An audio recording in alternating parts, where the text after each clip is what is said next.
onto the program. Bryan McClain, aka Hesher, is joining us on the live stream. Hello, Hesher. How you doing? I'm a little tired, to be quite frank, Patrick. I've been just monitoring these feeds and checking out what everybody else is doing, and making sure I had 10 gazillion different links for Boiler Room that we did on Thursday that ended up being a 4-hour program. And then woke and immediately after that, like, had to crawl straight into bed. And when I woke up, it was like, oh, we've got the killer, we've got the rifle, we've got, when I went to sleep, it was like, we've got some, Matt Wallace encouraged AI grok enhancements of the fuzzy picture that from a Ring camera that may or may not be the assassin. And it was just like, okay, guys. And I wake up and sure enough, yep. And then it just explodes and tumbles and snowballs down from there into, normal kid, normal social. For once, there were some anti-anomalies on this, which we can get into in more detail later. But like a family that actually has a normal looking social media presence and the public knows who they are in the town. Like that's, one of the normal things you would expect to see, when usually what we get is a bunch of abnormal things, social media accounts that are closed down, only screenshots of them, etc. But anyways, it was like I started working that show page as soon as I woke up that next day, and I've just been dumping some supplemental links into it ever since, and it's turned into a monster of a show page. I don't, you probably need AI to analyze all the links that we have on this, and I'm personally just not surprised and very disappointed that so many people have reverted to believing whatever the mainstream media says and the government says at this point. Yeah. That roller coaster where they had all these assumptions before they even had a suspect, in which really pissed me off. I mean, this was to me a very ham-fisted kind of narrative operation, but it doesn't take much these days. You just flood the zone with all sorts of chaos and wild speculation across the board, and then they present this, oh no, we've got him this time, this is the one, and Trump says it's the one, so therefore no trial needed, right? Everybody's already no ballistics, no forensics, no prints. It's the guy, and that's it, right? That's the narrative, basically. So Ruckus, Adam Clark's joining us as well.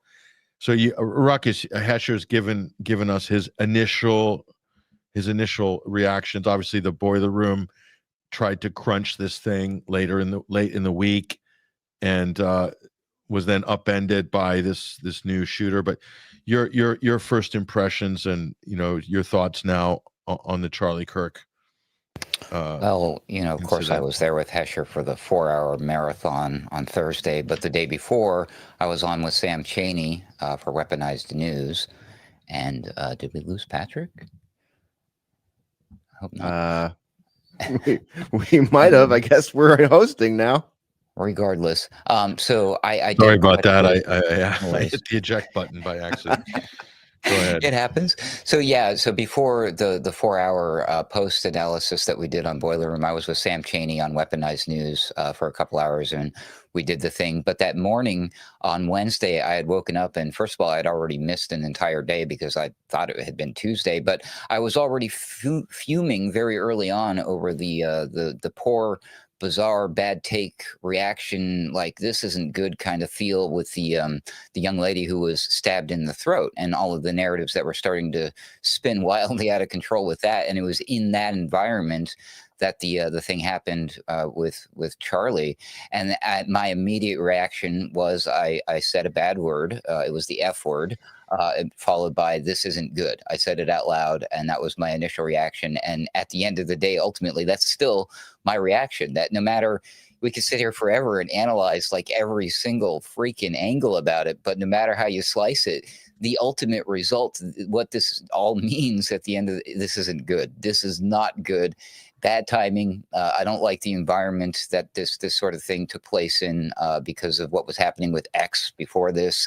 All the things we're seeing under the second administration, under Trump, of course, the Israel thing and the slow allowing of that discussion right before all this stuff happened, which is something Hesher's been keeping a very close track on since the Nick Fuentes on the stage, the yay and doing the hooded thing on Alex Jones's show. Meanwhile, some of us old school conspiracy theorists who are a fan of Bill Cooper are like screaming at our computers and into comments and into voidness, things that Alex Jones might normally be pointing out back in the day, like, hey guys, you know, isn't that weird that the guy's name was Charlie Kirk and that kind of has like a Freemason meaning? Isn't it weird that the way he died and the pose he did was exactly the Entered Apprentice and he was shot in the throat? What's with all the 33s? Some of these bizarre questions that if Bill Cooper was still with us, he would say, clearly, folks, this was a sign and we know who did it. It was the same people who did JFK. So, you know, but these things are all ignored. Instead, we're like, no, that wasn't the shooter. The shooter had a squeeze pistol. He was standing next to him. The guy behind him was giving hand signals, and just all of that stuff is just a waste of your time. Ultimately, we need to like make sure that we don't get divided, which is what they want. Remember what this country was founded on: united we stand, divided we fall. And if we want to analyze anything, let's take a look at what you were analyzing brilliantly in the beginning segment there, Patrick, about we see the people running around saying, oh, Israel did it, but they don't offer any sort of actual evidence or proof.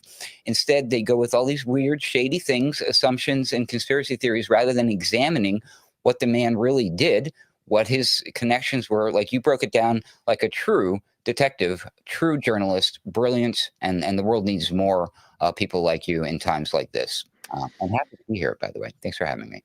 Yeah, thank you for coming here. Scully, the Hypno Skull. I freaking saw Tim Pool praying to Charlie Kirk on his show. Yeah, there's a prayer vigils going on.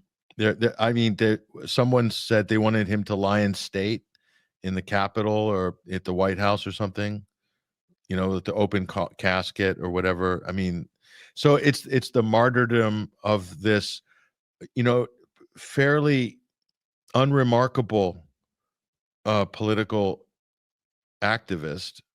He's not a public intellectual, not by any stretch of the imagination. If it was truly Masonic, by the way, they would cast him out to the ocean. So if they bury him at sea for no explained reason, I'm going to lose my mind and be like, what the heck is going on here, guys? We're going to welcome Basil Valentine also onto the stream. Hello, Basil. Good to see you. Good evening. Good evening, gentlemen. Yeah, good to see you all again. I like what you've done to the library. I remember that's a real fixer-upper property there. The Anderall Castle. You've got that sort of back section. Yeah. It's in the east wing of Valentine Towers. I own there. Yeah. That great to have you with us. In the old part of the big house, as we call it. What's your impressions on this Charlie Kirk crisis phenomenon, assassination? It's not really an assassination because he didn't hold public office. It's a killing. It's a murder. Don't want to get into the nuts and bolts of. Well, I think the conspiracy theories are going to run on for as long as they have on John F. Kennedy or 9/11, but that's for very good reason in those cases, because the official narrative is such obvious balderdash. People are now saying online that the bloke who's been arrested doesn't look anything like the photos released by the FBI. Of course, it's all very neat that he was this sort of leftist transsexual activist or something, and that the gun or the bullets were engraved with messages. Very, very odd stuff. Strange that they found the gun in a wooded area. There are no photographs of the suspect with the gun. There's speculation online that in fact he was shot by his own security staff at short range. The patsy had absolutely nothing to do with it. Why was he bundled into the back of an SUV and not an ambulance? A lot of speculation about who this recently employed security crowd were, and the hand signals they were giving off beforehand. The evidence against Israeli involvement is purely circumstantial, but then it would be at this point. We don't expect them to own up to it or for a known Mossad hitman to be arrested. But, he is known to have started to become critical of Israel. And in particular, his conversations with Ben Shapiro online have been replayed many times. was this ethnic cleansing? He came under tremendous attack for continuing his friendship with people now described openly as anti-Semites like Tucker Carlson, and having people who question not only Israeli narratives but also aspects of what we have to call the wider Jewish power configuration. There's a clip of him saying that the Jewish billionaire donor class are responsible for the open border policies and some of the other neoliberal excesses that he railed against. Now, that's a no-go area. You're not allowed to say that if you're Charlie Kirk. You're not even really allowed to say that if you're Alex Jones. You're only allowed to say that if you're Stu Peters or something, you know. So he had strayed off the reservation, and you know, as although he wasn't well known in this country, he carried a lot of weight, particularly with young conservatives. And if he had decided, woken up, as people say, to the horrors of the Zionist entity, and it can often be a case of scales falling from the eyes and people suddenly say, oh my God, I think I've been backing the wrong team this whole time, then that would have had a tremendous effect. The Zionists are well aware of the fact they've already lost the Democratic youth and Democratic base. It's only the older boomers that stick with the Chuck Schumer line. And if the same thing happened in the Republicans, then it would only be a matter of time for all their AIPAC bribery before the bottom fell out of support for Israel in the United States. So they couldn't have that happening.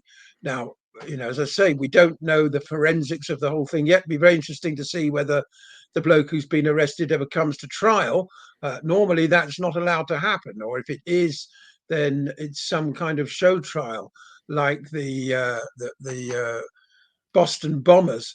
What is particularly interesting in terms of the circumstantial evidence that has turned up is the presence of this George Zinn bloke, who apparently saw the planes hit on 9/11, was there for the Boston bombing, and has turned up here again. So, there are more questions than answers, as they say. And for the moment, at least, I'm keeping an open mind. I mean, it's very unfortunate that if his opinion on Israel was changing, that Charlie didn't get a chance to live a few months longer and make that public. There's all this business about the invitation to Israel. That's what Netanyahu was crowing about. Interesting that it was actually the Jerusalem Post that first said he was dead, ahead of any other US news organization. And Netanyahu made 4 statements within 24 hours or something. And a mural of Kirk with angel's wings appeared in Tel Aviv within a matter of hours of his death. So, there's a lot of strange stuff going on around it. Yeah. Last piece of evidence, of course, was this apparently a book on the assassination of Charlie Kirk, which appeared on Amazon the day before he was killed. That has since disappeared, but there was a book, publication date September the 9th, appeared on Amazon. So, as far as I'm concerned, the jury is very much still out. Yes, that's some shocking points you've run down there, including the mural and a little bit over the top of Netanyahu. Just a quick point of note for all of our guests and the audience. This is a comment I've flagged down here by Kirk Lazarus, masquerading as Albo Martinez Resurrection. Why engrave bullets you're not going to use since you shot at him? So that talking point about the bullets engraved with trans or LGBT, whatever, that turned out to be false. That was a fake story pushed out, right? Which is interesting that managed to push that out. Like, who pushed it out and how it was pushed out. That was to flood the zone, to misdirect people, to get them into the left-right woke, anti-woke paradigm. And it turned out to be completely fake. I think it came via a Trump source. There was some stuff with Crowder, too. Crowder was letting loose some stuff that turned out to be false. He was fed some information that allegedly he believed was real, and he just ran with it, and everybody picked up on it, and it pushed that narrative, Thank you for pointing that out, Ruckus, because I was going to comment on that as well. Like Steve and all of these guys, okay? Steve and Crowder and all these YouTubers and podcasters and guys who basically make millions a year from their podcast, who when the you know what hits the fan, these people are pushing out fake news. All of these top people that everyone subscribes to, they're pushing out garbage that's used to basically divide the public and set people against each other, like literally political agitation being done at the top podcaster, so-called Con Inc. level. I don't know if Hesher, you have anything to say about that. That really pisses me off that these guys get away with this stuff.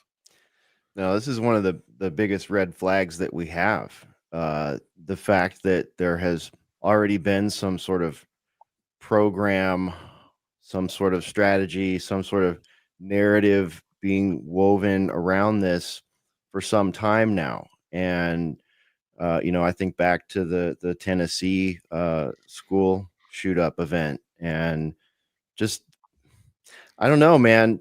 I don't know. I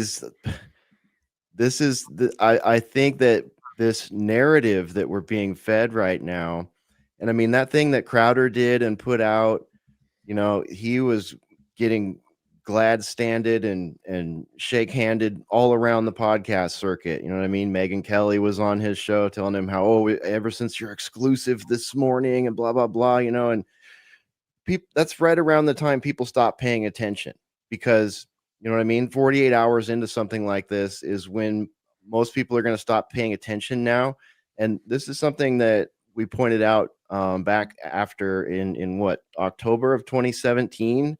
I've been going through our archives recently, dusting them off and really just looking at the titles and remembering the days and thinking about what happened on Boiler Room that week. And it really is a companion. They are companion shows. Like Pat and I, we don't, collaborate on Boiler Room and Sunday Wire, like what's going to be on it. Like we just kind of know that we're looking at the same things, similar things, and we each have our own directions, as do all our guests on both these shows. And it was like after anyways, back in 2017, after Paddock, and we did exhaustive, that was probably the last exhaustive Daily Shooter event that I plugged everything into the taxonomy that we've built over the years, the who, what, when, where, why, maybe a how, and then all the anomalies, and then the mainstream narrative timeline,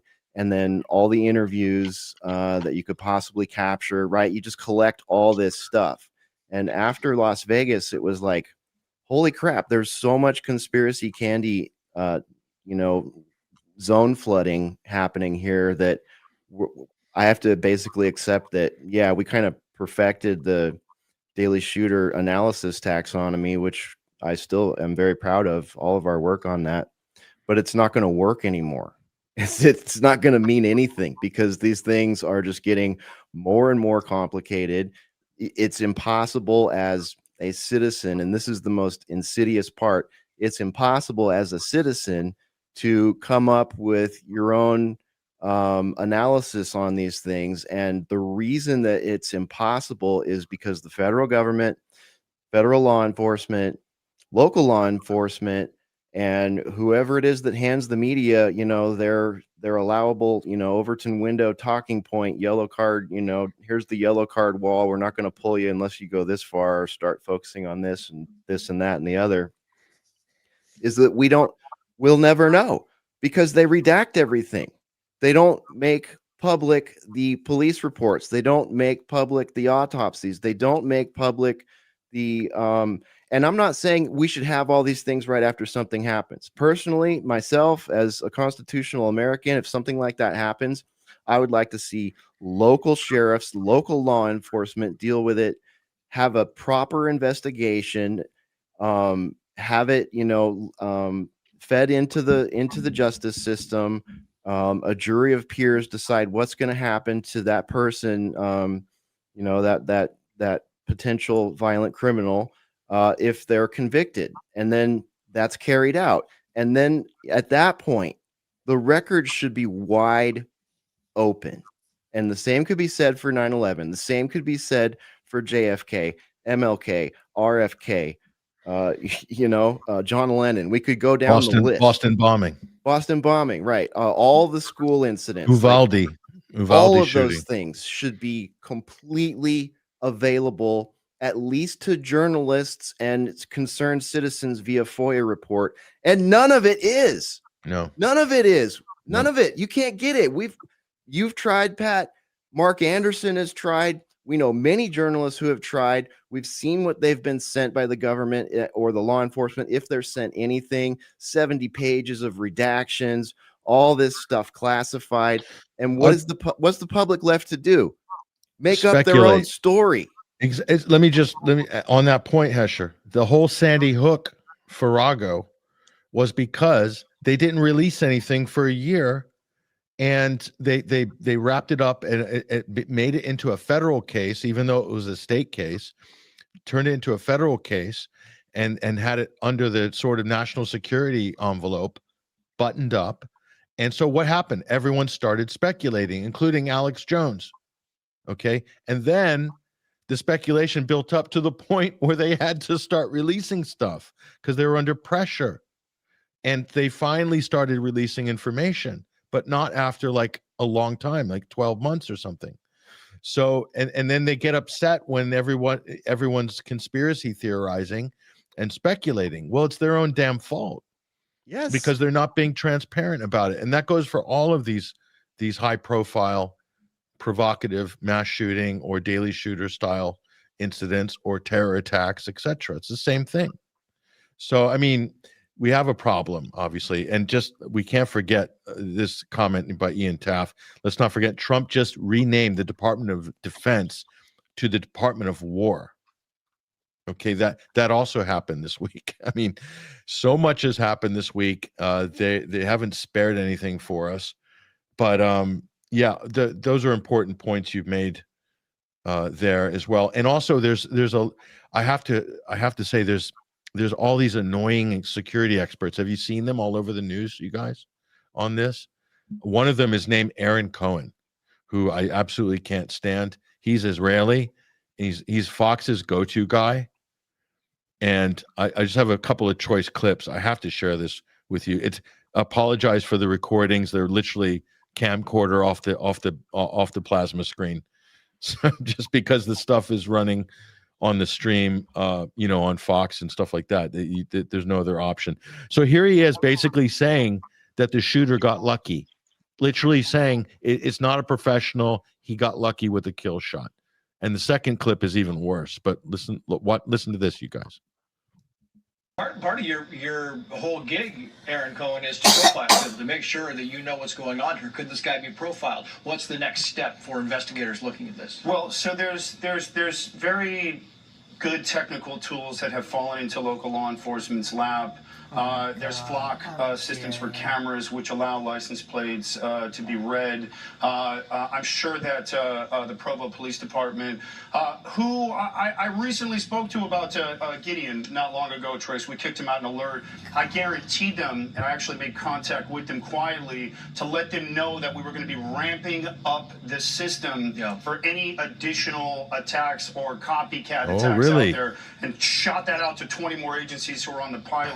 So there's a flock system which allows those cameras are essentially placed around counties and around cities. They can read license plates. They don't monitor people's name and personal information like all the conspiracy. Oh, that's okay then. Literally will get you a license plate. So if this individual jumped into a car, which he likely did, that'll get dropped into the investigation once they get a make on that, if possible. They can then start pinging cell phone towers to try and track down cell phones. That'll get thrown into the mix as they start closing in on the investigation. But really, I think the biggest concern now is hunting down this shooter. Could it be a collapsed AR? It could have other pistols and weapons. It could have been, who knows? Getting this guy in handcuffs and arrested. Everything else will fall into place afterwards. But there's an active threat out there, and he needs to be cuffed immediately. Right. So roll out the police state using Israeli tech. Okay. And and it's not going to do the personal data. No, Israel does the personal data. That's how they're pinpointing the assassination of all these journalists in Gaza using this tech that he says doesn't do facial recognition. This is complete bullshit. Pardon my French. again, the speculation is that they've been listening into him over the last couple of weeks, private conversations with perhaps people like Candace Owens and Tucker Carlson, and were aware of the fact that he was about to turn on Israel, and it was Zionist money that built Turning Point, and who has declared themselves the new leader of Turning Point USA? Ben Shapiro. No kidding. True? And the whole point that he's going to take up the cudgel and go on the speaking tours, and the whole point of Turning Point was that it was a Christian organization. At the end of the day, that was Kirk's big message. I'm a Christian and I believe in Christian values. Oh, it's been upgraded then, Basil, to a Judeo-Christian organization. There you go. So here's listen to Aaron Cohen here. Listen to this one. Hold on, let me bring him back. And was this did for all intents and purposes this person miss by hitting the neck? Trace, my contention is that you don't have to be an assassin to be able to hit Charlie Kirk with a 223 or a 308 round. There's proficiency there, but it was a calm day. There wasn't a lot of wind out there. You just needed to spend some time at the range. We have guns in this country. You're never taking them away from Americans. It is our right to be able to defend ourselves. I wish there were more armed people in that crowd. It would have been the force multiplier we need. We arm our citizens in Israel. Oh, did you hear that, you guys? Yeah, there you go. We arm our citizens in Israel. So he pivoted from being an American security commentator right there on a dime, pivots to being an Israeli pundit saying our citizens in Israel. I notice these things. I tend to notice these things, but other people are not noticing them. Clearly, it is part of the multi-layered process. We just had a terror attack at a bus in Israel, and a civilian who just got his concealed permit ended up taking out that terrorist and saving lives. As far as the shot goes, wouldn't be surprised if the shot was aimed at the head, went into the neck or the top of the chest plate. Looks like the round might have bounced. You got to remember, sharpshooting or sniping or long gunning, according to my good friend Chief Jake Fisher in El Monte, has always been very clear about this. Long gunning is not a two-dimensional sport. It is a three-dimensional sport. And this individual, I believe, got lucky, and I think it could have gone south. But the fact that he managed to take down this jewel of an American, this individual needs to be hunted immediately and put down. And I think it's just a question of time until they get. Oh, he just got lucky, Hesher, with long gunning. What a masterful analysis by Fox's #1 security pundit. This is why the IDF aren't allowed to roll with their weapons chambered. They apparently don't know much about firearms. I mean, he just got lucky there. So it wasn't a professional assassin. This wasn't a professional hit. It's just a guy kind of made his way onto the roof, and you just need to go to the range a couple of times. That's what Aaron Cohen just said. Just need to go to the range a couple mornings, and get lucky. Okay, this one is just like, okay, I think it's a red herring. The whole, like, how professional was it? Could a normal, 22-year-old with a trans roommate, Trantifa style person, like, pull that off? I personally, the one thing he did say there that I would agree with is, 200 yards is not that hard of a shot. And anyone with, a week of, like, serious training at the range could learn how to do that with a Mauser 30-06. It is possible. I do not discount that as a possibility, but I'm just not going to waste much time thinking about it, because it just doesn't. It feels like I'm being stuck in a cul-de-sac and trying to examine, something that's very minor on a much larger system of systems. I do have my questions about that rifle. They're telling us that they've confirmed that is the rifle. They've got a picture of it. It's a Mauser bolt action long rifle. It's very capable of doing that shot. I think it's pretty obvious that he was not wearing any sort of soft armor. He was definitely not wearing a plate carrier. Alex Jones's hot take right when he saw it was that oh, he got shot in the chest and maybe the bullet fragmented and went upward. And again, when you watch the close-up footage, I'm sorry if you did watch the close-up footage, it was pretty nasty. It didn't look fake to me. I know a lot of people are wondering if the whole thing is fake, and that of course really grinds some people's gears, you know. But I'm just like, I can't discount anything at this point. I've seen so much shenanigans and I already know what's going to happen. I'm not going to get a full police report. I'm not going to get an autopsy. I'm not going to get any sort of forensics. All I'm going to get is media narrative and social media, you know, sound bites and conspiracy theories. So it's like, you know, I did notice that on the rifle, many people have noticed that the scope was not mounted in a way a normal shooter would mount a scope on there. It's the ocular lens is too far back in the rings. There's 2 rings that hold a scope on a rifle, and the scope can slide forward and backward in there and twist, right? So you can get it lined up level, and you can set your what they call your focal distance from your optic lens. And it looked to me like it was slid all the way back in the rails, which number 1 would make it hard to get a good sight picture. Number 2, make it hard to keep a good sight picture. And number 3, probably smack you in the eye when you break the shot. And I'm also seeing really stupid stuff. Some of this came from the FBI presentation the next day on what was it? I guess 2 days later on the 12th. There's all this talk about how the rifle got to the roof, how it got off the roof, and these insane theories about, oh, well, he pre-staged. Here's some of the just ludicrous stuff that I've heard that we're supposed to just accept from the media. He pre-staged it on the roof. He climbed up on the roof. He used it. He then broke it down, took it apart, put the barrel inside his pant legs, ran back into the woods, reassembled it, wrapped it in a towel, and then scurried off. Are you kidding me? Watch someone break down a Mauser on Rumble. You probably can't watch it on YouTube, but watch someone break. This rifle was made in the late 1800s or early 1900s, and this round, it's still a very popular hunting round. The 30-06 was developed after World War I. So I just have a hard time seeing someone in modern times choosing that for, you know, that purpose. There are so many other things that someone with a serious intent might pick. But hey, is it all plausible? I don't know. It sure seems implausible. Lots of it seems implausible to me, but at the same time, it's nothing that we can go on. It proves and disproves absolutely nothing. Nothing. Yeah. I mean, if this is a court of law, if this is a proper crime scene investigation, we can't go on anything at the moment. And that's important. I mean, journalistically, that's the correct position to take. Everything else is speculation. We're free to do analysis on all of this stuff if that's what anyone wants to do, but you can't make a definitive conclusion about really anything, much less say that the perp is the guy who did it. That's the furthest thing from the truth at the present moment.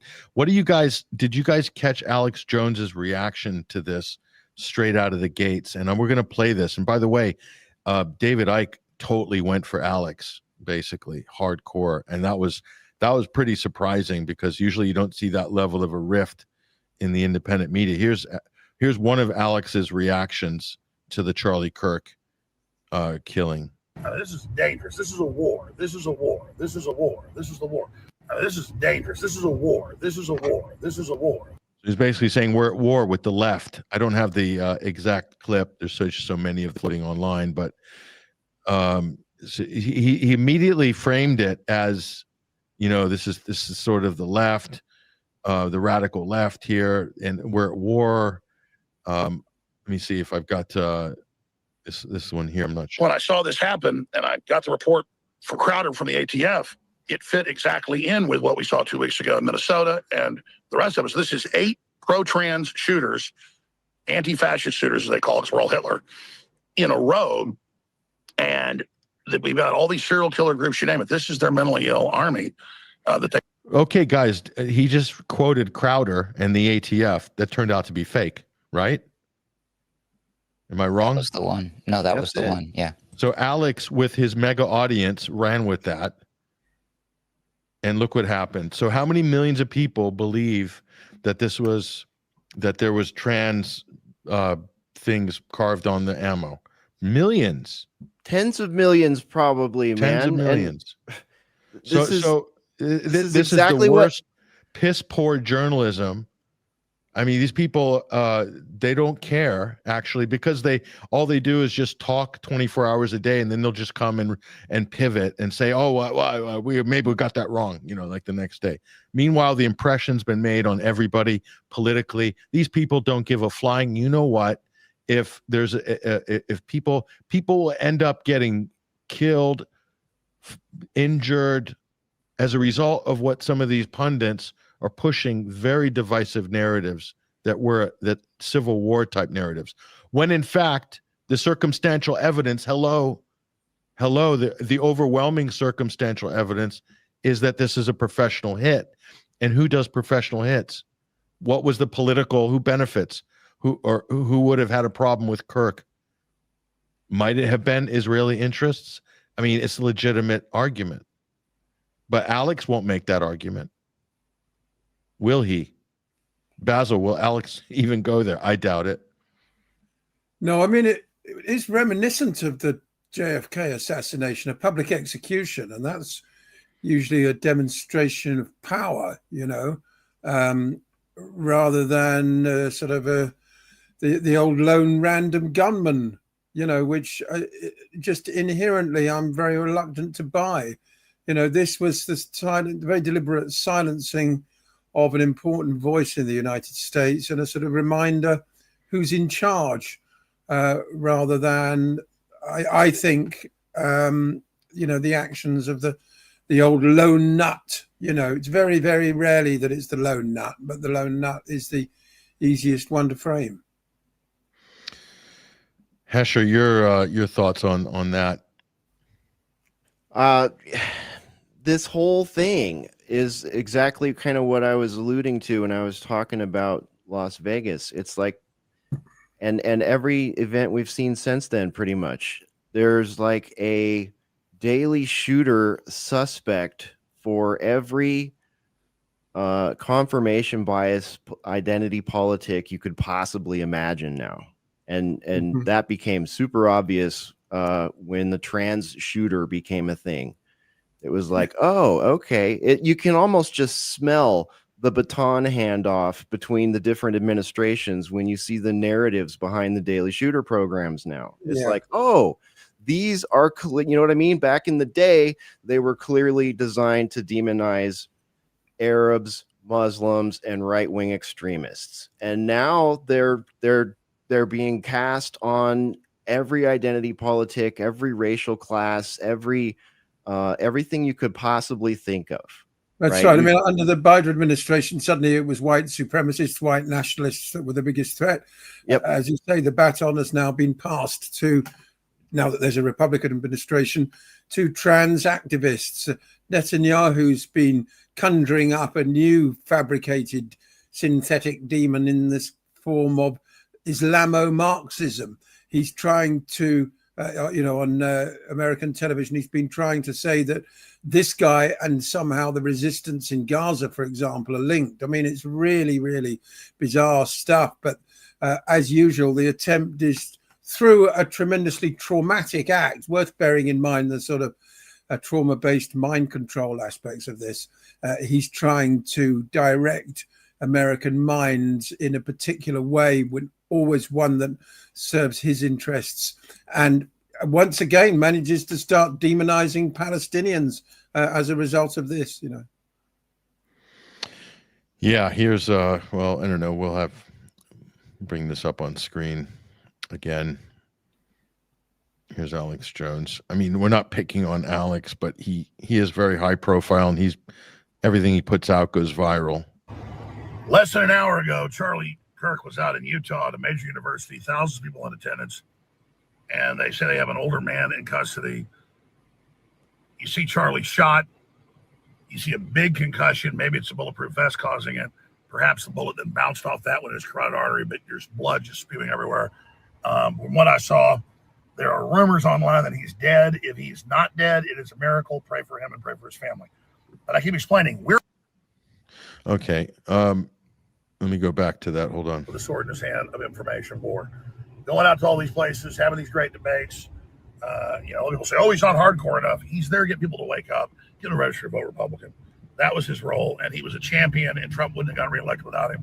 And now he's definitely fought for his life. And when I saw the footage, he's probably made the jump into hyperspace, but I'm not saying that's 100%, but he is feared dead. I'm not scared to be killed when I do public events and things, but I can do so much more digitally or hit and run just popping up in public. I have no doubt I'd probably be dead or been shot, at least wounded, if I announced things that Charlie did. That's why I strategically didn't do it. And not out of fear of getting shot. I just was like, I can do so much more writing and covering things and videos. Because when you're in this clown on the left saying kill everybody, they're shooting up Catholic churches and stabbing white girls and because they're white and all the rest of it. This is dangerous. This is a war. Okay, so the stabbing, again, this is right on the back end of the stabbing. So the stabber, who clearly was mentally deranged, probably on drugs or meds, was he a self-identified member of the, quote, left? That's not confirmed, but Alex is pushing that was a race stroke left-right thing. It's just you stacking one on top of the other. This is a war. This is a war. This is the war. The woman that spits on Ed Martin and says, I hope you die or whatever. That's who people are. And they wound up a bunch of crazies. So that's what Podesta called for in August 2000. If Trump was won, they were going to stage civil war. And then when Trump won again, they said, okay, we're going with it. The no kings, all of it. So this is it. Get ready. They're terrorists. They mean business. So the Justice Department's got to move hyperspeed to arrest the leadership. That's the main focus. Not Trump getting sucked into this false flag on Russia with the drones, just like Zelensky 2 years ago got caught shooting missiles into Poland. Okay, so Alex, instead of calming it down, he's amping it up. This is war. Trump should use the federal government to go after the opposition's leadership. So he's created a whole story here, and trying to basically rally his troops to basically go to war. So instead of calming it down, right? Instead of calming it down, he is amping it up. And so they've radicalized the left with wokeism over the years, and then they've radicalized the right with anti-wokeism. And the result is this. It's war, it's civil war. I mean, these people, what really pisses me off about these people who are pushing this narrative is that the big pushers of the narrative have monetized this sort of hysteria. They're making money out of it. They've monetized the heightening of political division, and which will lead to political violence. And then what? They feel safe to do it because what? They're guys in power, because Trump's in power. They think, oh, the federal government's got our back on this. The FBI's got our back on this, so we can incite. Could that be considered incitement? I mean, it's a level of incitement on the spectrum of incitement. Maybe it's not directly yelling fire in a crowded theater, but he's certainly not helping the situation, in my estimation, by speculating that this was a left-right assassination, which there's no evidence of that, right? So then what? Where does that leave us trying to evaluate this objectively? Ruckus, any thoughts? Did you catch he gave himself away there in the middle of all that? He said that there were things that Charlie Kirk was saying and was willing to say that he wasn't, Alex Jones, for strategic purposes. I think what you just described was the strategic reasons that he was discussing. It's because of the money, and he didn't want to lose sponsors or get in trouble or whatever. Who knows? And also, because I was curious when you played the beginning of the clip earlier, was that a loop where he said war 3 times in a row, or he really said it 3 times in a row? He said it that way, He said, So- I thought it was a loop because it was a short clip, the first one I played, but then on that long clip, he did repeat it. Yep. And so, in the thing is, triplicate. And that's very important right there that he had to repeat it. He's definitely part of all of this stuff, in my personal opinion now. This is just more smoking gun evidence for this conspiracy theorist right here. But anyways, all that aside, you can't deny the fact that all of the big conservative voices, including the conservative alternative media voices, basically if you're one of those folks, the MAGA crowd or close to them, and you had the blue check mark next to your name and ran with this type of stuff, they all also immediately came out saying the exact same 3 words: this is war. I can't find it, but there's plenty of examples of it. In fact, it's probably in the show notes for Boiler Room Hesher, correct me if I'm wrong, where there's a screenshot of all of the people and all of their immediate posts and all the big blue check marks saying all the same thing: this is war, this is war, this is war. And then our friend and colleague, the Odd Man Out, shout out to him, was discussing or pointing out on Facebook earlier about how people were commenting that America has changed. Nothing is ever going to be the same again. You keep hearing this talking point over and over again. And that's the exact type of reaction and the talking point that was coming from the mainstream media at the time, right in the aftermath of the towers being hit on 9/11 in 2001. So I'm just like, the parallels between the way people are reacting, i.e. How they're being socially engineered to react, is quite telling. And it all just leads to the ultimate thing, which I keep flashing on my screen here.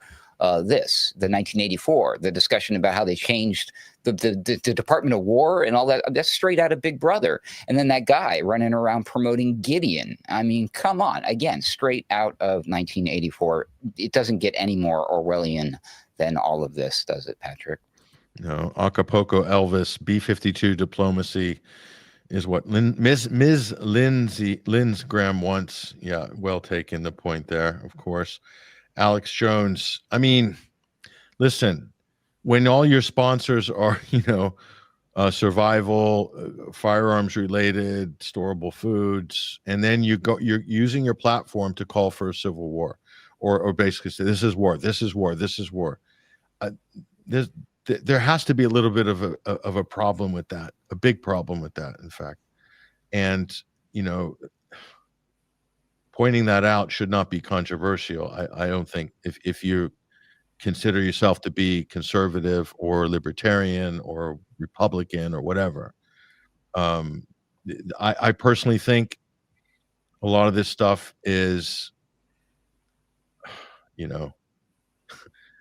fabricated, exaggerated, but at some point it can become real. It only takes a couple of incidents to really, that was my problem with putting troops on the street to do law enforcement, because it only takes one member of the public to get injured or killed or shot by a military person, that all hell breaks loose. All hell breaks loose domestically, or vice versa. Somebody hurts a soldier or kills a soldier in the line of, quote, duty on the streets of Baltimore, because Trump deployed them to stop petty crime or whatever. And then all hell breaks loose because the right will be basically calling for, a fascist revival at that point. Let's send drones in. Let's snuff them out with Predator drones, all these gang members. Oh, there's MS-13 in that building there. Do in Israel. Take the building out. Do in Israel. There's people on the right in the Trump camp that would go that far if the opportunity arose. Trust me. They'll say it publicly. That's the atmosphere we have in America, where people are free to say these things, and these are people that are in weighty positions. They're not trivial. These are not like random pundits talking like this. Deport them, arrest them. We're talking about deporting American citizens now. Well, I mean, Rubio has jumped on it, hasn't he? And said that you might have your passport taken away if you criticize Israel. And of course, a bill was rushed through Congress in the immediate aftermath of Kirk's assassination, which similarly outlaws criticism of Israel for American citizens. So just a coincidence, that nothing to worry about. What does the shooter gain? Basil, Hesher, Ruckus, quick fire round. What does the shooter gain? We ask this for all daily shooter events, of course. It's kind of a fundamental question. No manifesto, no 4chan, 8chan action. Basil, what does the shooter gain by destroying his entire life, his family, and his future? Well, that all depends on who it is. If the shooter is in fact the patsy, then I suppose good question. The idea is that this traditional Christian conservative voice has been silenced, and that particular faction have demonstrated in the most gruesome way possible that they're willing to use violence to achieve their ends. But if it isn't the patsy, and I'm, as I said, extremely dubious about who did it, well, then the answers as to who benefits become much more complex. Like I said, Ben Shapiro's taken over, wants to take over Turning Point USA. A new martyr has been made as well, hasn't it? The legacy of Charlie Kirk and who he was is now going to be sort of embalmed, gilded, and enshrined forever. And I fear that it will be some form of, and I use the term with reservation, Christian Zionism. I think actually a contradiction in terms. You can't be a Christian and a Zionist at the same time. But I think, well, we've already seen indeed from Netanyahu and his cohorts that just before Charlie, if indeed he did stray too far off the reservation, a seal can now be put on him and who he was, and he can be held up as this wonderful champion for Israel. And if he'd lived another 6 months and the worm had genuinely turned, then that would no longer be the case. His poster, his picture was much in evidence at the Tommy Robinson organized Unite the Kingdom rally in London yesterday. My God, what an extraordinary spectacle that was. It featured, get this, guys, you can hardly believe it. Well, first of all, there was not everyone at all, by no means, but there was a small coterie of demonstrators chanting, you can shove your Palestine up your arse. Forgive me for the language. That was quoted by David Collier, one of Britain's most ardent Zionists. And he tweeted that back out. And then extraordinarily, a group of Maoris who had been flown over by Robinson, perhaps their airfares were paid for by Elon Musk, who popped up on the big screen to give a message of support to Robinson. The Maoris took to the stage and ripped up a Palestine flag, which, when you consider that they themselves have been the victims of colonization, then that really is just about the most retarded thing imaginable. Yeah, all you dropped Tommy Robinson in there, Tony. By the way, just on UK Column on Friday, I did a little history segment at the end. The Cross of St. George. Okay, St. George, his father was a Turk, his mother was a Palestinian. St. George spent the most of his life in Palestine. He's venerated as a Palestinian hero, fought the Roman oppressors. He's Palestinian. So St. George, which Tommy Robinson likes to wrap himself in, is a Palestinian. Patrick, Square that circle. The shooter's last name, by the way, is Robinson, and apparently the suspect lives in St. George, Utah, near Zion National Park. Can't make this. Yeah, up. I did catch that. Yeah, I Whoa! know. Holy smokes, Ruckus! I mean, This is what I'm telling already. you. There's way too many things, and the guy's named Tyler. Obviously, if you know anything about Freemasonry, that's the senior official carrying a sword who stands guard at the door of the lodge, which is supposed to keep out Cowans and eavesdroppers. eavesdroppers. I think that's the word. Yeah. Is there any 33 number dropped into this? Oh, there've been story lots at It of all? waited 33. 33 Yeah. hours to reveal the name of the suspect, and then Charlie had 3 of the Trump hats that say 47 laid out in front of him, so 311's 33, and the suspect was 22. Both of those are master numbers. One is the master builder and the master teacher. It's all related to Freemasonry stuff. It's wild, man. It's Oof, crazy. don't I'm like, even how do you make start this with stuff up? It's the pretty nuts. numerology, Ruckus. This is what makes our head spin. Hesher, your thoughts. What did the shooter, what would it benefit from? This is the problem with the motive. You know, think about it.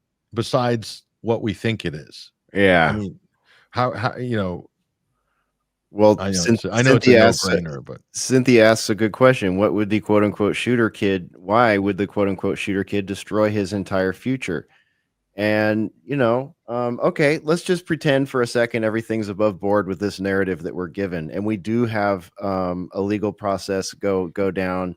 And we are given evidence to prove everything that the media is saying right now, or, expel the misinformation, disinformation, and malinformation that they claim to not like, right? Let's just say all that happens and that, yeah, this was some sort of, recently internet radicalized Antifa style,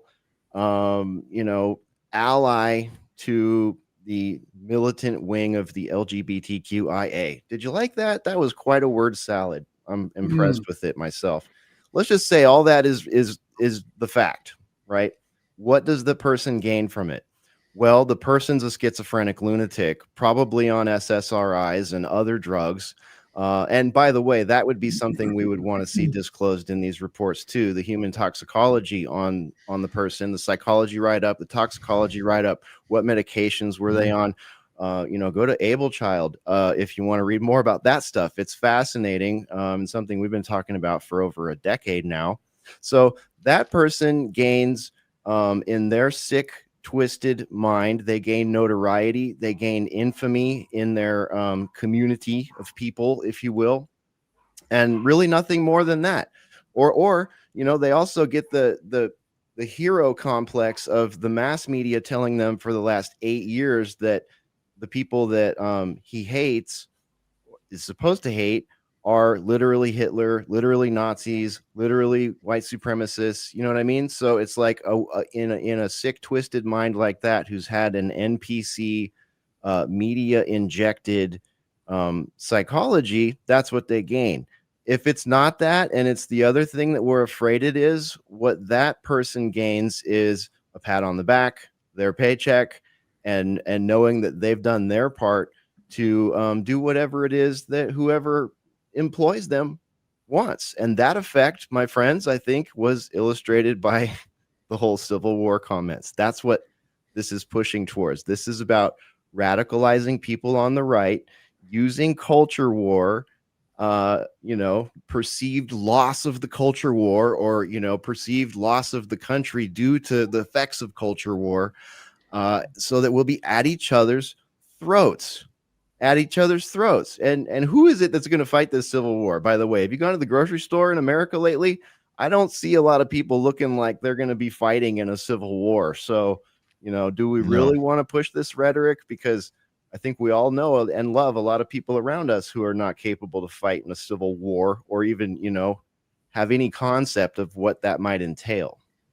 What it entails is if you have sporadic unrest, and then that gives the federal government carte blanche to ramp up the police state to new and spectacular levels of surveillance, and with pulling back our rights, basically. And that's just been a pattern through various administrations for the last 30 years.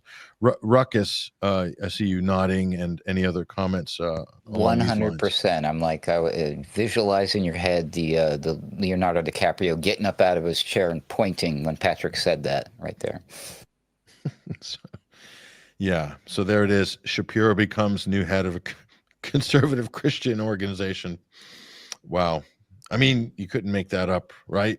if that happened? Oh, I heard about that and I did some digging. That's not like an official thing, but No, the it's the not. general, No. yeah, the idea It's is a that he's rumor. picking up the mantle by doing the same Yeah. type of thing that Charlie was doing. But the way people latched onto that, again, this is what we see over and over again. They'll just take it and they'll put their little siren on X and they'll say breaking in capital letters and just report that as though it's fact. Ben Shapiro is bought, Daily Wire is bought out, Turning Point. You saw those headlines and then like millions of views, no retractions. Did Alex Jones retract what he said? Did Stephen Crowder?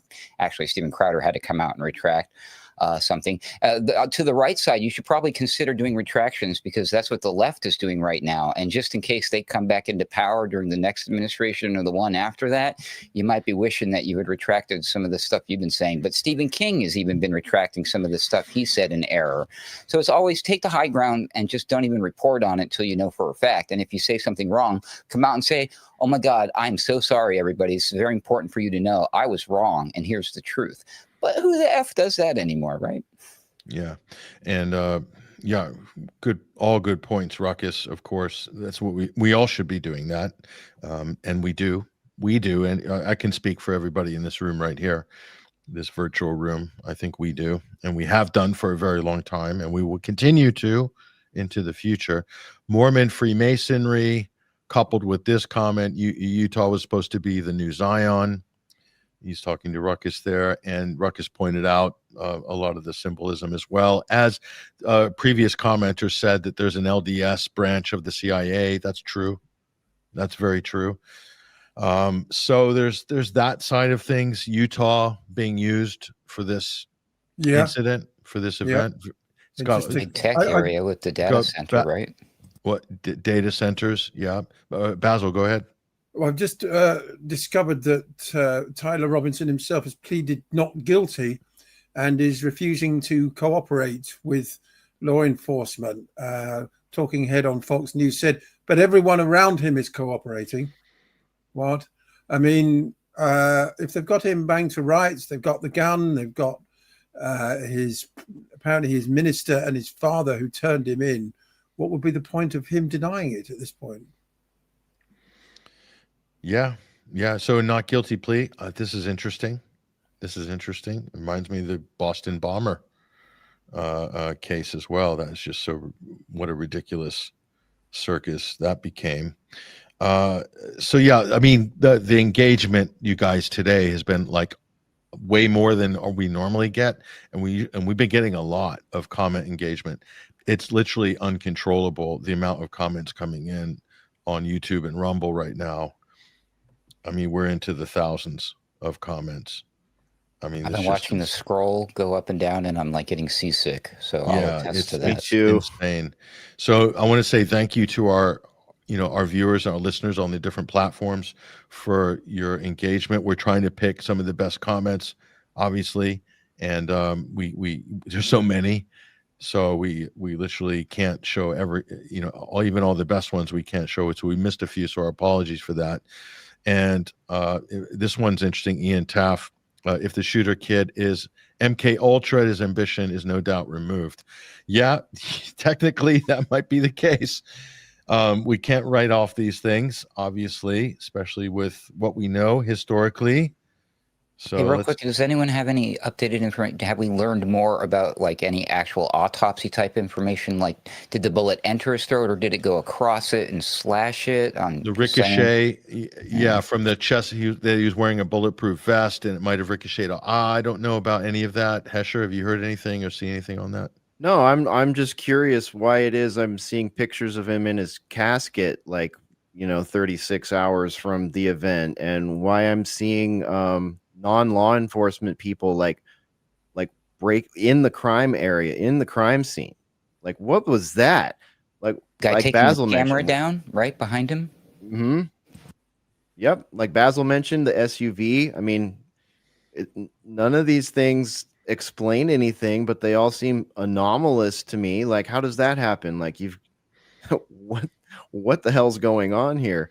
There's stuff on social media saying Turning Point USA have a video of the shooting which shows numerous people in the crowd being involved, and there of course was at least one person who appeared to jump up in celebration at the event. Yeah. I mean, You know, again, we don't know yet. I haven't seen that video. I saw that video, and it's weird. And none of it proves anything. It's all just weird. You know, you've got the guy in the crowd acting as a distraction. You've got people outing him for previous, you know, high profile things he's been involved with and associations and his background. It's just like, it's too much. This is too much data. And the thing is, like, if anything like this had happened in my entire lifetime, where I felt like I had been, you know, access to the real information and something other than a media and intelligence agency narrative, I would just be, you know, chilling right now and waiting for the outcome. And things, you know, would be tragic, but normal. And I wouldn't have to sit here and spend, you know, for 2.5 hours, you know, my entire week wargaming this, doing game theory, trying to put data points in different buckets, worth looking at again, not worth looking at again, conspiracy candy, you know, clickbait. Like, there's so many different categories of data that we're just having shoved down our throats right now. And one thing we do have in common, I hope, at least in this room and in this audience, is all of us know something isn't right. And whoever benefits is not going to be us. Patrick, you need to read what the LDS believe about Israel. Look it up. Says old-fashioned by choice. I sent you a link for that, Pat, if you're interested. Ruckus is on the case. Ruckus, give us a synopsis, please. Well, I mean, I think you're gonna have to take a look into this yourself. But this might be very useful for you for future stuff. Yeah, definitely drop it in our other backline chat, our ACR chat for that. I would definitely take a look at that. I had read up on this years ago. I had done sort of deep dives and stuff, including reading the whole book as well, the book. And then, of course, I'm sure people, in case you didn't know, everybody, yes, there's a huge amount of bizarre correlations going on with the Mormon stuff, and again, Freemasonry. So do with that information what you will. Yeah, don't go too crazy on it. Finally here, forensics of a fake murder weapon, fake suspects. The shooter, the sniper is long gone, folks. Long gone. While everyone's chasing all the fake decoys, you remember the 70-year-old man? And so, there we go. There's a. Was he on the plane though that turned off its transponder? There's always that. That was okay. The private jet that turned off its transponder? Yeah, that's not sus, is it? Is that sus? No, it's not. So, I mean, listen, and I want to just get your guys' comment on this thing. Sean Hannity basically pushing the give, send, go for the Kirk family. This was posted on the 12th. So Sean Hannity, who himself's worth probably, I don't know, 50, 100 million or whatever. Charlie Kirk lives in a $6 million, the Kirk family, $6 million estate in Scottsdale, Arizona. It's one of the most affluent neighborhoods in the country. Charlie Kirk is a multimillionaire because of Turning Point. Do you think they reached their $1 million goal within 24 hours or something? They have $1 million already. There it is. Was this before or after this alleged? I don't know his name, but there's a famous, I guess a football player. You don't have to be too famous to make a good shit ton of money being a football player. He has promised to provide like living expenses for the wife and the kids. Living expenses. Yeah, and I'm just like, my gosh, does he know what he just got himself on the hook for? Seriously. That's some living expenses right there. People think that Charlie was like scraping by. This guy's minted, and because he's as I laid out in the opening segment. I mean, a lot of people just don't realize what you're dealing with here. This thing was a cash cow. They're raking in $100 million a year. I mean, it's not just him rocking up with a mug saying "Prove me wrong" on college campuses. I mean, that's what it looks like. But that shows you how naive and stupid a lot of people are in politics. I'm not picking on the right either. It's just as clueless on the left. They think that these are all sort of grassroots, operations that, running on the fumes of goodwill of the donors. The richest people in America have bankrolled Turning Point for the last decade.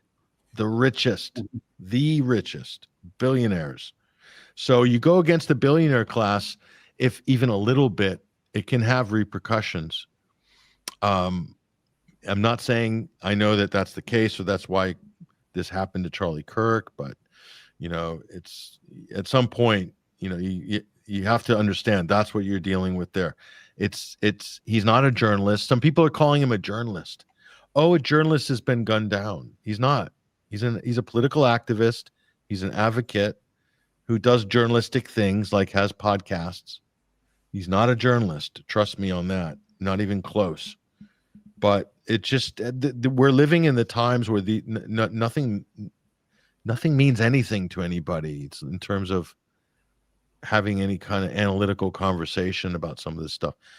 So I don't know, guys. This one is this is a big one in terms of the political impact and the symbolism and how the state will react, and how law enforcement, how the establishment reacts or wants us to react. This is huge. And this is, I predict, I'm going to say that this is not going to be the last one. I think something big is coming on the back end of this. And these things usually come in threes. They usually come in threes. Everybody is expendable at this level. And Charlie Kirk, and I'll say it again, this will be my final thoughts, and we'll go around the horn for your final thoughts on all of this, guys. And also to give a shout out on your other work, our esteemed panel here. But this is my takeaway. If I could sum up everything I said during that first exhaustive segment today, is that while Charlie Kirk was alive, he was a tool of the establishment. He was used as a political tool. He was young, he was energetic, and he was used to advance certain ideas that reflect the desires of his donors.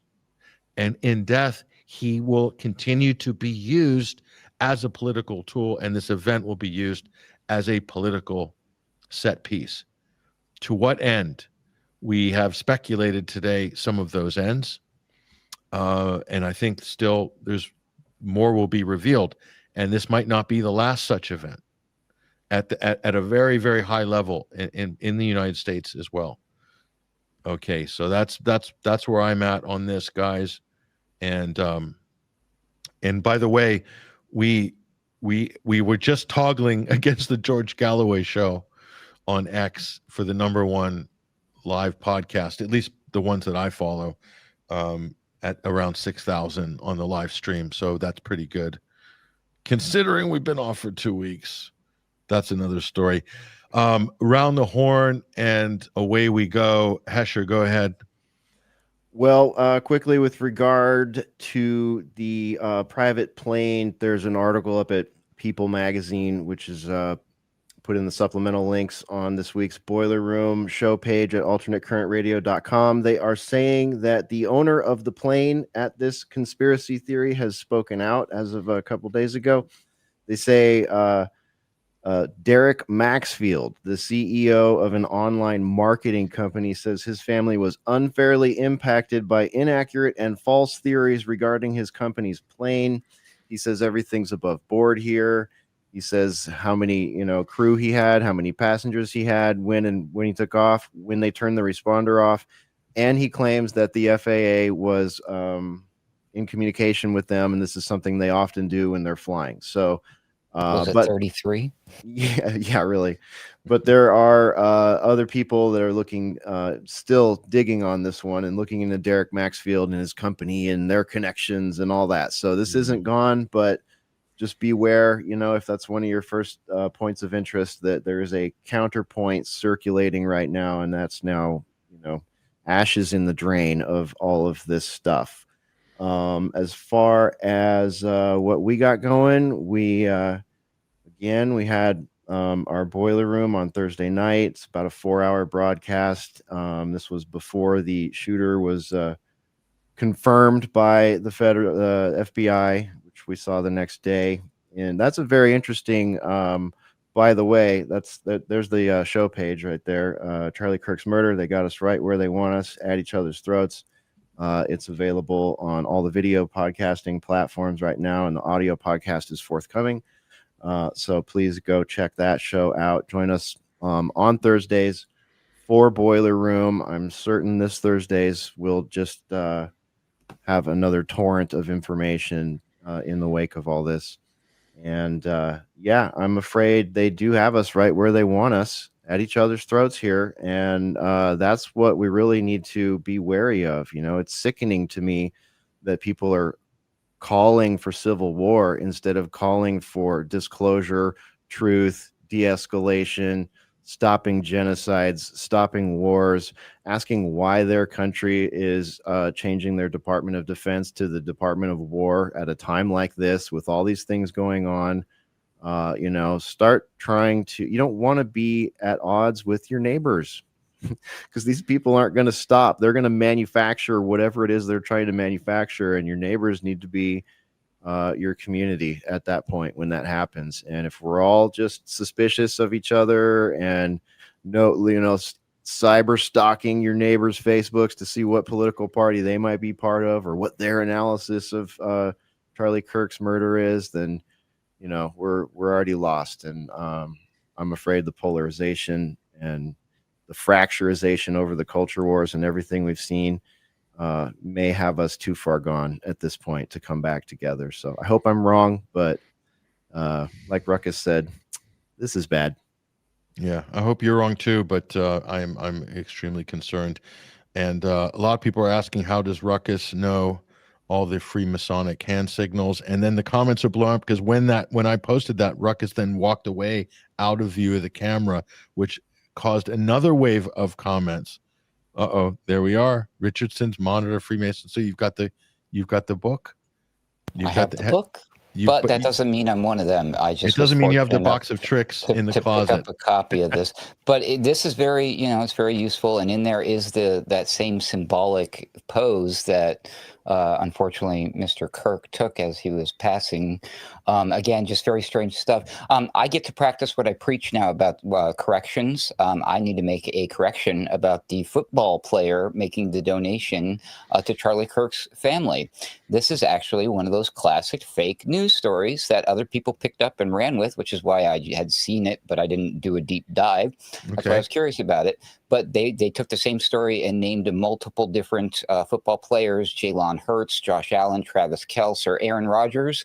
If you heard any of those people are donating $300,000 to Charlie Kirk's family, they are not. Nobody's paying for the living expenses. Maybe they were originally, Patrick, and then they realized how much that would cost them, and they said no thanks. But apparently that was fake news, so I had to correct myself. Lesson learned, and I hope you're watching, Alex, and I hope you do the same. Alex Jones, that is. Thanks for having me. I've been doing a lot of guest appearances on other shows in addition to the Boiler Room. I'm, of course, on Weaponized News with Sam Chaney. I think I'm doing that on Wednesdays now instead of Mondays, but just on Friday night. So 3 in a row for me. These things always happen in threes, right? So Wednesday was Sam Chaney, then Thursday, the Boiler Room, and then Friday, I was on the Third Rail podcast with the Nature Boy.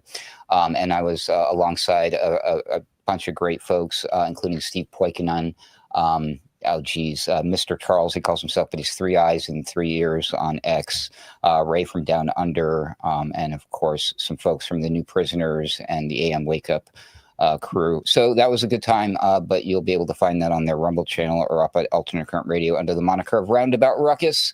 I'm looking forward to doing this again in the near future. Don't forget to check us out on Boiler Room for Thursdays.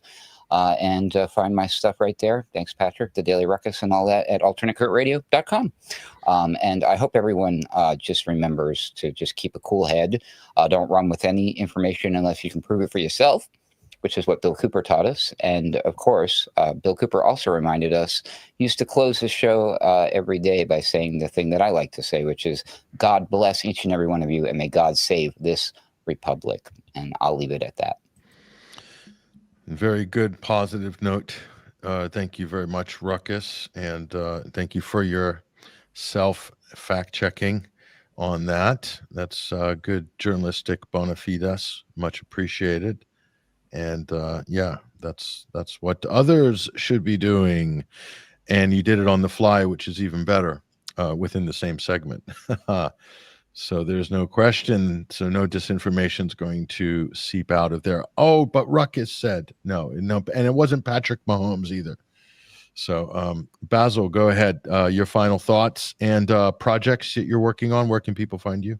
I think Charlie Kirk was perhaps starting to wonder what part of the Holocaust in Gaza Jesus Christ supported, because, you know, as time's gone on and we're now seeing the complete destruction of Gaza City, you know, Kirk has taken up all the oxygen in the room together with Tommy Robinson over the last couple of days. But what's going on in Gaza now is worse than at any stage since the genocide began. They're destroying all the remaining tower blocks and habitable structures in Gaza City.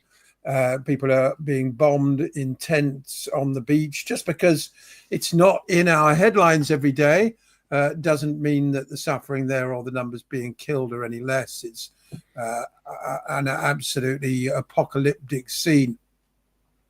And it is to be hoped that Christians like Charlie Kirk and his followers, whether or not Israel killed him, wake up to the utter inhumanity of what's going on there. Numerous Israeli commentators have said that Israel will kill anybody anywhere, including in London, including in the UK, if you are deemed to be a supporter of Hamas. And Charlie was himself, let's not forget, he was accused of being an anti-Semite himself, for daring to ask questions, for starting to notice one or two things. And, you know, if you consider who is it that's bombed Tunisia, Yemen, Lebanon, Syria, and Palestine in recent days, who is exporting violence all over the world, who takes pride in having an assassination squad as an integral part of its security service, it's Israel, of course. Mm-hmm. Yeah. So, you know, let's bear that in mind. Over in the UK, quickly, police are searching for a man who called for the Prime Minister to be assassinated during yesterday's Unite the Kingdom rally. He was on TV, apparently. He said he thought Keir Starmer needs to be killed. It was called Unite the Kingdom. That's what the rally. And they're flying the England flag, because that doesn't make any sense. Well, Starmer's come out today and said that the flag of St. George, the cross of St. George, belongs to everybody and should not be allowed to be hijacked by the far right. And is apparently going to make speeches in the near future about, once again, the benefits of diversity and immigration. So the battle lines there are being drawn. As I said, somebody called for Starmer's assassination. I think police have got about 50,000 suspects because the anti-Starmer feeling is at record levels in Britain, and it's at record levels among Labour MPs as well. So they might get rid of him in the coming week. Well, that's a separate conversation, It's obviously. a separate conversation, completely separate conversation. But they are. I think they're fast tracking Andy Burnham to be the Labour leader. Well, either that or the man hilariously described by Alexi Sale as Keir Starmer's illegitimate love child made of margarine, Wes Streeting. Yes, Streeting.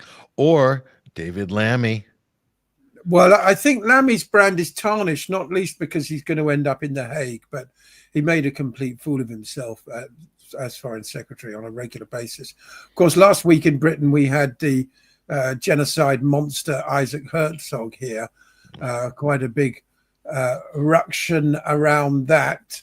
But all this I will be unpicking tomorrow on my new program, Ascending Order, which is at 1 p.m. UK time. So that's 8 a.m. on the east coast of the United States. It's on YouTube. Search for Unprecedented TV, Basil Valentine.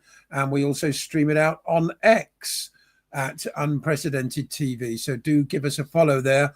And tomorrow I'm joined by the one and only, long may we cherish him while we still have him, because I'm very much looking forward to his breakdown on the Charlie Kirk murder.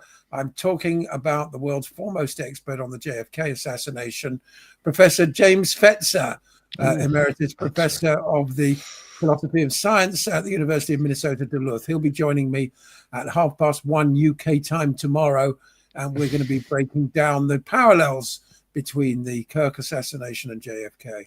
You might as well just see if you can milk him for some Sandy Hook comparisons. You've got into a bit of hot water over that. I'm you not might, going to, playing with the YouTube gods of. I mean, even saying those two words is dangerous, Patrick. I mean, to save Jim Fetzer and Sandy Hook in the same sentence, I know that could actually get the show shut down here. I mean, we're playing with fire just by mentioning it. Absolutely. All that is exactly as the authorities described, Patrick. Yeah, unprecedented. It was unprecedented. That's why we chose the name Unprecedented TV. So do please give us a follow on X and subscribe to the Unprecedented TV YouTube channel, which for some reason, and we'll talk about this another time, is abbreviated to USP, unique selling point. It's a riddle within a riddle within an enigma. That's right. Yes, it's just one of those unsolvable puzzles. And I'm there Monday to Friday at 1 p.m. UK time. Basil, Valentine, thank you very much for joining us. Gentlemen, thank you for participating in this discussion. Obviously, dead serious on every level, but we do bring in a little bit of light commentary in between, to break things up a little bit. So I hope no offense is taken by anybody. It's a dead serious topic, and we are very, very serious about it.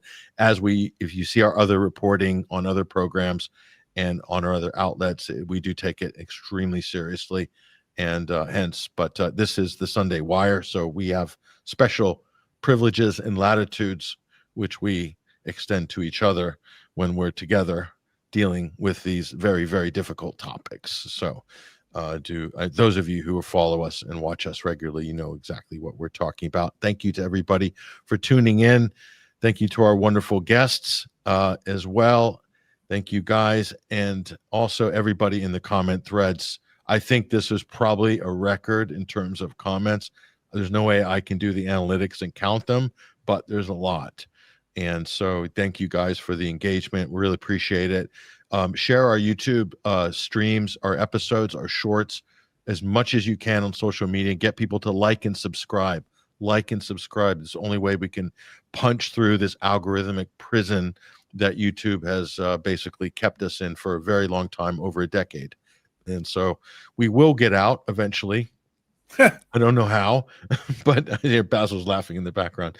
We will get out, even if I have to go on like a hunger strike in San Bruno, California, outside of HQ, living in a tent and cooking eggs, beans, and sausages. I'll cook a full English living in a tent outside YouTube HQ, and then maybe then you will lift the shadow ban on this account that's been here for the last decade or more. So anyway, thank you guys for joining us. This has been the Sunday Wire. I'm your host, Patrick Henningsen. This is a wonderful stream, and also an important and a difficult topic. And I think we've been pretty thorough, and again, as objective as we can. It's not everybody's cup of tea.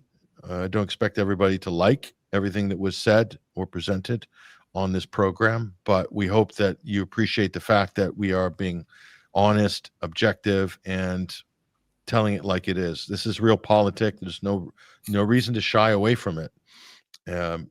Again, if the left are upset and the right are both upset at what we have presented today, then we've probably done a very good job. We'll leave it there. But anyway, take care, you guys, and much appreciated. Again, we'll play out a couple of great tracks on the way out, including Peter Conway's latest, which is "We Need Peace. We Don't Need War. We Need Peace" by Peter Conway, and another great track as well. Thank you, guys, and please think about supporting us. I mean, I know a lot of you tune into this program, and again, if you miss any of the live streams, you can get us on the archives here. All of our shows are, been fantastic lately, of course, and you can catch us on the archives at 21stcenturywire.com. Just click on the Sunday Wire, And again, if you like what we do, you like the sort of content we're producing, you like the sort of honest take, thorough take, and also the investigative work, which we are posting daily at 21st Century Wire, please consider donating. Better yet, subscribe and become a member at 21wire.tv. That way you can support us monthly. It's just over $5 a month, and it goes a long way. We need that to happen. There's a lot of you listening, watching this program right now. You like our outlet. You know we've been around for a long time. You know we're going to be around for a long time. So invest in us in any way you can.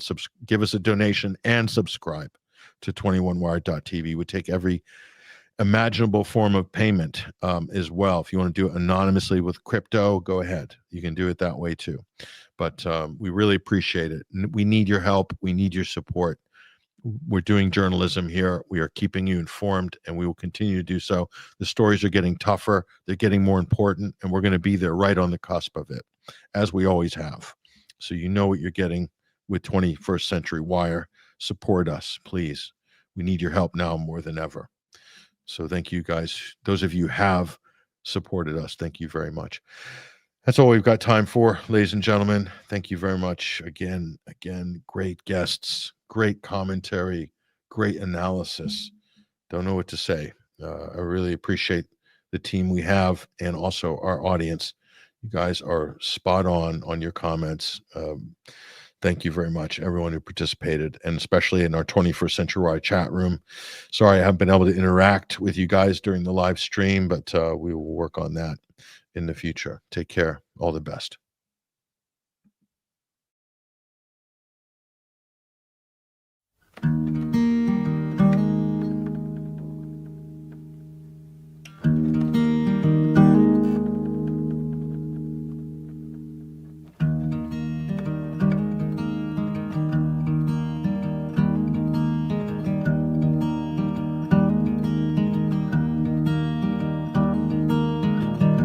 Don't need war, we need peace.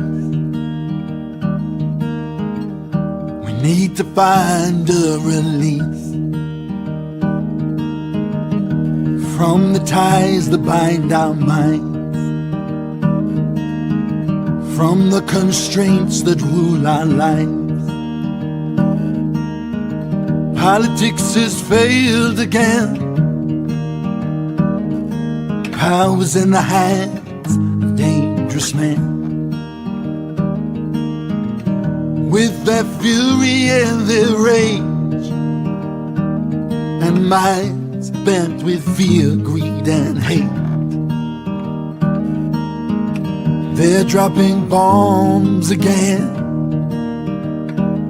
They don't know that all lives are heaven sent.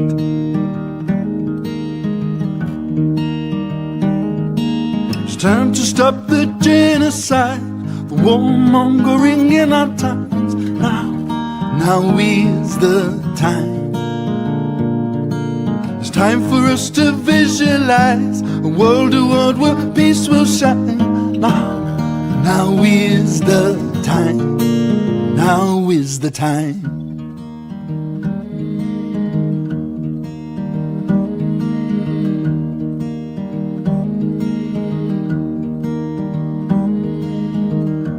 Now's the time for change. Tell me, do you feel the same? For here we stand in the name of love, all peoples of the world as one. The revelation needed on the street is that we're more powerful than we believe. What they don't want us to know is that the light of love we shine they can't control. The other day I spoke to God. She said to me, share this message in a song.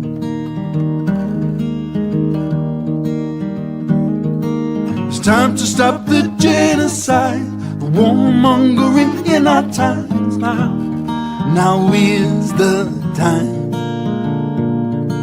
It's time for us to visualize a world where peace will shine. Now is the time. Now is the time.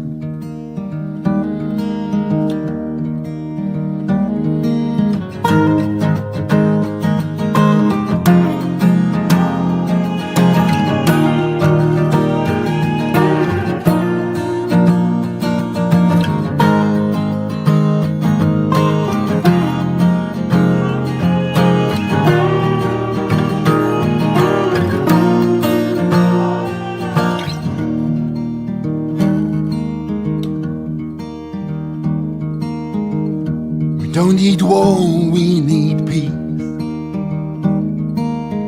We need to come together in unity. We can change the world tonight when we let love be our guiding light.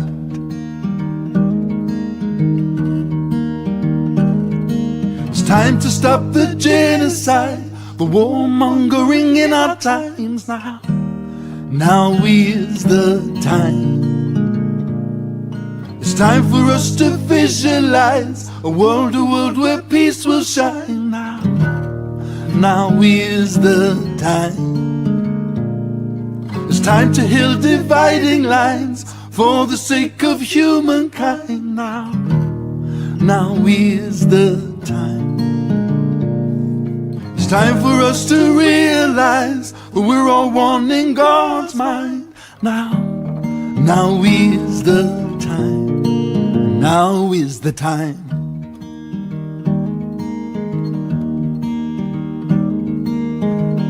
We don't need war, we need peace.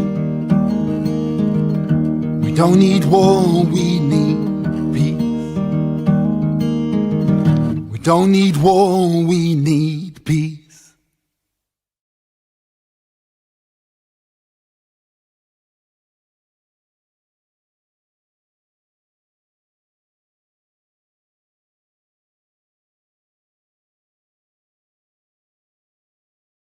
Brothers and sisters, we're being divided. Don't believe what they say. Hold on to your soul.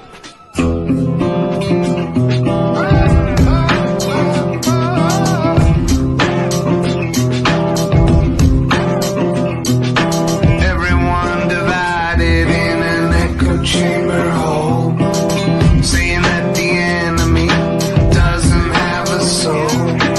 Listening to media, tell them what to think.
break.